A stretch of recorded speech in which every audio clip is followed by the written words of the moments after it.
Greetings and peace. I hope you and yours are doing well today, wherever you might be watching this from. Now, the title of today's video will be Vanessa Guillén and Analyzing Gender in USA from a Sociology Perspective. Now, I'm an immigrant to the US from the East, and I offer my own point of view about the different structures of sociology and how I see women portrayed here in the West with many different situations that have taken place, including the unfortunate tragedy of Vanessa Guillén. May she rest in peace. So I dedicate this video to her and anyone that has been in her situation or has been affected in any way. I hope you like what I have to offer, and thank you for joining. This is Army Specialist Vanessa Guillén, who was raped and murdered during her time in the Army. And she is just one of many cases where you have a corrupt system that will investigate themselves and find no wrongdoing within their own jurisdictions. And you have the exploitation of women that happens in the West from what I've seen through my Eastern perspective. Now, during my time here, there have been bigots who said that our women here are treated better than yours. And I would tell them that we love and cherish our women. And in the West, you have movements like MGTOW and incels, and the relation between men and women is broken. Women are still underpaid, not given the same value in positions of power. So women really don't have any rights here. If you really look at it from a logical point of view, even if she does speak out against, okay, if somebody did something to me, then nobody believes them half of the time. In the unfortunate case of Vanessa Guillén, she is probably one of many who has experienced sexual exploitation or any kind of harassment within the military system or law enforcement system or any system where you have a patriarchal mindset, which I have seen here a lot. So may she rest in peace, and I pray that some good comes out of this situation. And I know that there will be some good coming out of this situation because of all of the activism we're seeing here now, where people are not tolerating the old guard anymore, no matter what social institution or organization, not just in America, but in the Western world in general, where the youth are not tolerating that no more. So I believe within my lifetime, we should see something like a Vanessa's Law passed, where we have a law dedicated to those that have been exploited or misused or harmed in any way, physically, emotionally, spiritually, and hold those accountable who see each other as sexual objects or objects of gratification. Because even if you look at the movie The Manchurian Candidate with Denzel Washington, or The Men Who Stare at Goats, we do know there are dark elements that exist within the military, and they exploit each other and use each other for as cattle in their experiments or whatever have you. So I dedicate this segment that I'm about to talk about to Vanessa Guillén and her family, and I pray her soul rest in peace and we see something good come out of this. Now I would like to cover the sociology aspect of gender inequality in the United States through my own observations and studies on the matter. Now, society in the past 10 years has dramatically affected gender roles and the roles they play in society. Gender inequality is an issue that has remained in the United States, even after modernization and globalization. Laws passed in modern society make the issue go underground, but as we see, throughout many different scenarios, that it still remains behind closed doors and experienced by both sexes through the experiences such as treatment, employment, etc. Human gender roles are made by natural abilities and social scenarios. In the situation of natural characteristic, men are more physically built than females. Individuals may assume that males are stronger than females and try to demonize against females according to physical differences. From a consequent situation, females develop an inferiority complex due to the physical differences, which initiates a strong base of gender inequality. Without a doubt, I would say that women involvement has intensified profoundly in the recent decade. University of Maryland even had a study which exhibited a study that nearly 75% of women between the ages of 25 to 54 are now involved in the labor force. Men's rates are only a bit higher, showing 85% of men are involved in the labor force. Women have also started to participate in male dominated occupations, which are the jobs that were always dominated by the men, such as recently we saw a women passing the Green Beret Special Forces training in the Army. Looking at mainstream media, women are more often stereotyped frequently in negative roles in American films, dramas, and sitcoms. Women are often seen as individuals who are constantly under pressure, which causes them to do questionable things, from being in affairs to being deceptive to others. Breaking Bad is a recent drama in our time period that was popular in the United States, which shows a female character involved in an affair, which the viewers demonized her for, while the drug lord husband was cheered on for his actions. Now you do see a double standard, and many would, compare the modern situation of Will Smith and Jada, and you have other situations.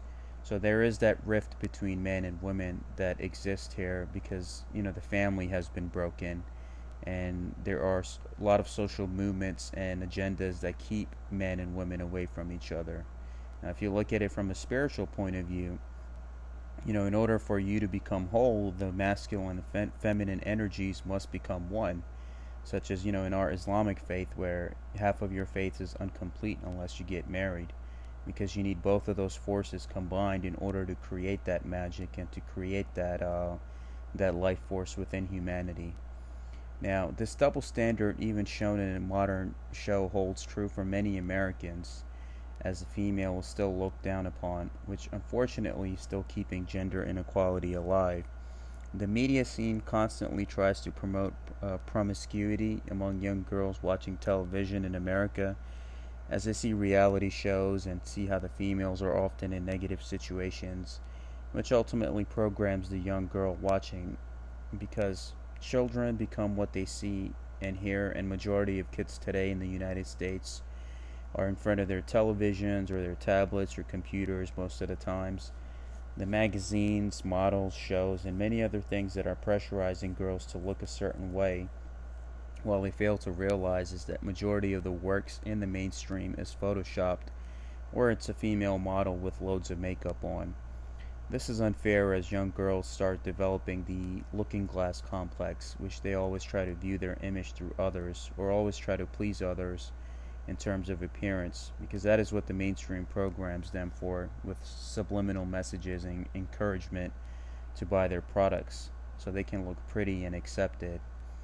The solution to this problem will be rare, because all possess a right to free speech in America, and corporations advertise as they please. And I believe, however, we can make an influence on the young girls in our lives by educating them and teaching them how to perceive the messages and subliminal advertisements that are constantly thrown at them. As an immigrant coming from Pakistan, I have seen from a micro level perspective on how women are treated as objects and often demonized in America through music, films, etc. This is wrong on so many levels, including morally and spiritually, because women have the power to create and should be respected as such according to her natural biological creation of being a caretaker and nurturer. Even men and women and beings back in ancient civilizations worshipped women as goddesses. So, as a foreigner in this nation, it hurts badly when I hear women constantly being called whores and bitches, because it is a form of culture shock. Because, in our faith, we are told to revere and respect our women in all that we do. And the thing is that we need to start respecting each other. The micro level solution to this problem can be the parental obligation of educating their children, both boys and girls alike, and teaching them proper conduct skills and how to respect oneself and others. Elementary school institutions should start teaching about gender roles, equality, and self-respect, so these children's minds would be prepared when they hit puberty, and they will have a better understanding on different genders and how things work, with all due respect to all involved. Looking at the situation of gender inequality through a functionalist point of view can also be an interesting factor. A structural functionalist will deny that such an issue exists in the United States, and thus there is no cure for it. Now you have mainstream media out there, which is the main force that has been making women think negative and giving them negative perspectives on how a female can be in today's society. Now you have alternate media also. It's a different case as women are developing their own blogs, websites, YouTube channels, video channels, and other forms of alternate media, which issues of oppression and social injustices are being raised. This is a great and safe way to raise awareness and educate fellow human beings on how issues being faced in modern society can be tackled, because the mainstream is controlled by corporations and they only give news and information which benefit their masters and not the people of the United States. I mean, even in the unfortunate case of Vanessa Guillén in the United States military, women are often subject of discrimination in a by dominated by male leaders and environment in terms of opportunity and treatment. The recent rise in sexual assault cases are self-explanatory, as the sociological hierarchy imposes intimidation on the women serving to not report on what had taken place, or they would be dealt with accordingly. This one scenario just put them in a heavy disadvantage, because it's not the enemy in a foreign land that they have to worry about, but it's their own fellow soldiers and commanders plotting against them and taking advantage of them. Looking at systems in the United States, whether it's education, entertainment, or business industries, the sociological patriarchy is often dominated by males, and they operate through their male norms known as androcentrism, which consequently is expected to be followed by all those under that specific institution. Sexism is often experienced by women when they are in a field dominated by male norms and expectations all the way up to the hierarchy. Women being emotional and having unstable hormones are just many excuses given when it comes to their demonization. Even with all the cover-ups and modernization, women still continue to be underpaid and continue to succeed through challenges in society, which only looks at them like a piece of meat. And it's very unfortunate, but I'm hoping that with these recent cases we can move towards a progressive society and try to learn from these situations. Looking at this issue in a conflict theorist point of view, the view would be that people, regardless of gender, are in a constant fight for power and having lead roles. The media would be described as being in favor of the owner who preys upon the unwashed masses to sell their products and program them to act in a certain way. Gender inequality is a consequence of male domination through social institutions, which continue to put women down. Karl Marx's class warfare theory can be applied to even this gender debate as it relates to the powerful demonizing the minority and keep them in a form of a societal chain of control. So symbolic interaction and conflict theory are two main sociological factors that should be taken into consideration when analyzing gender inequality. Inequality is based on control issues, and looking at it from a conflict point of view takes the observer right into the source of male-dominated patriarchy. Symbolic interaction gets more in detail as it goes beyond the who, what, where, and why in terms of finding the root of the problem. Personally, the symbolic interaction favors the micro-level individuals as he or she tries to get in depth about what is causing the problems that are being encountered by that specific group. The solution to gender inequality in the United States compromises of both micro and macro level actions.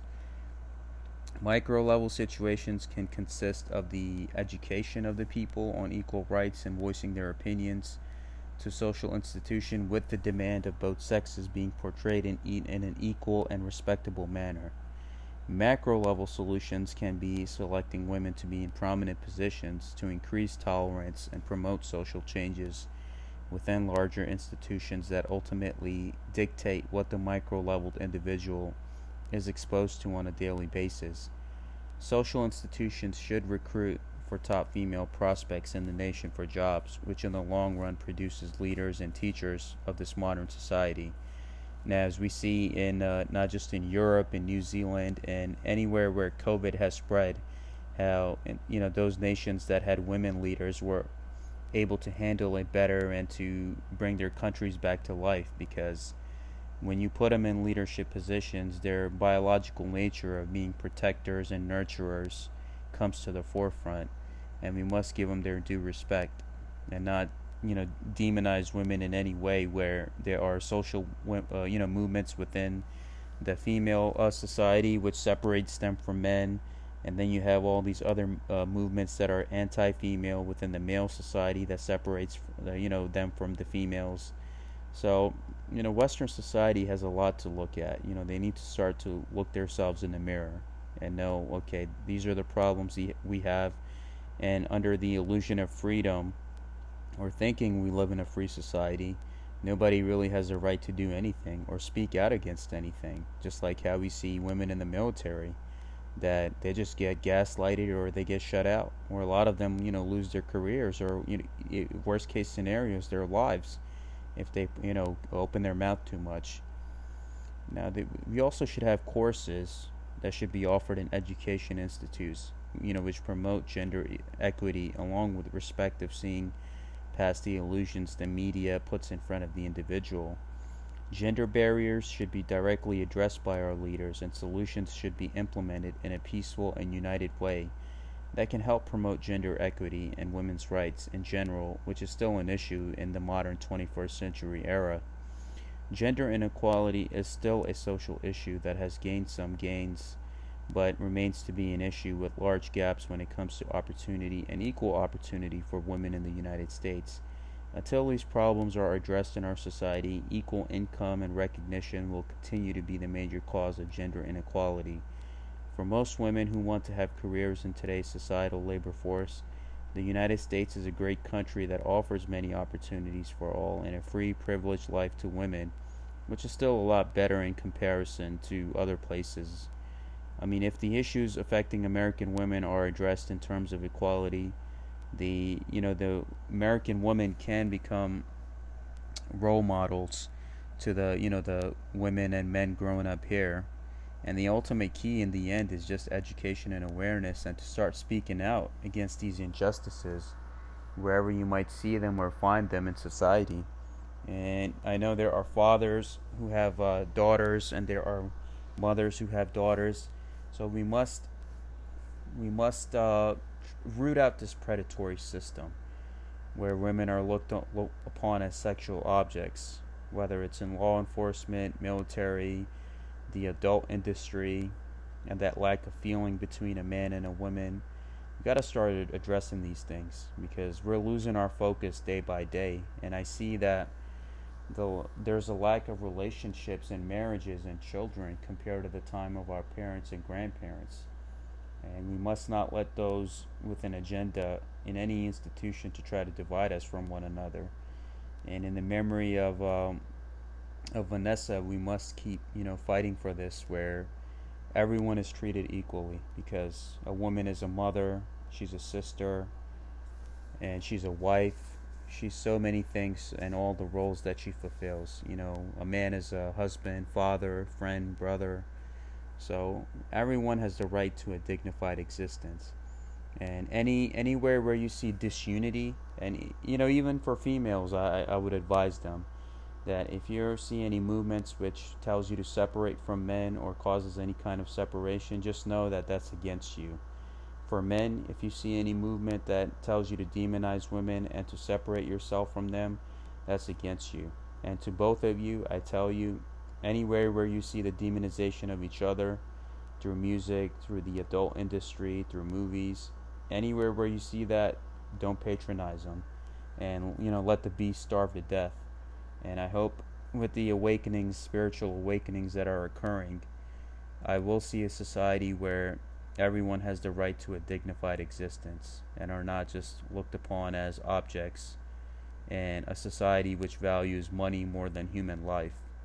So in the memory of Vanessa, I hope I was able to give a an honest and upfront analysis with the sociology perspective on the issues of the gender in this country. And I hope something good can come out of this. Thank you, my friends, for watching and always sticking by me. If you have any questions or comments, please email me at salmonshake911@gmail.com. I hope I was able to offer you some light and reflection from my thoughts and how I believe it's best to handle the situation. May the memory of Vanessa rest in peace, and anyone else that has been sexually exploited or harmed in any way. Let us continue to work towards a just and honest society, because we inherit our life from those who fought for it, and all the privileges that we have attained. So we owe that same respect to the next generation, and we owe that love and light to each other, and we're walking each other home, no matter what your race, religion, or gender. So I hope I was able to offer you some light in your life in these dark times, and always stay happy and always stay positive, and don't let those with agendas divide you. And I call them agents of chaos. They exist in all races, religions, genders, and creeds. Anything that causes disunity is ungodly. So let us work towards a more just and unified and better society for everyone's benefit. So thank you, and I wish you all a great month of August ahead and the rest of summer. Thank you. All rights reserved.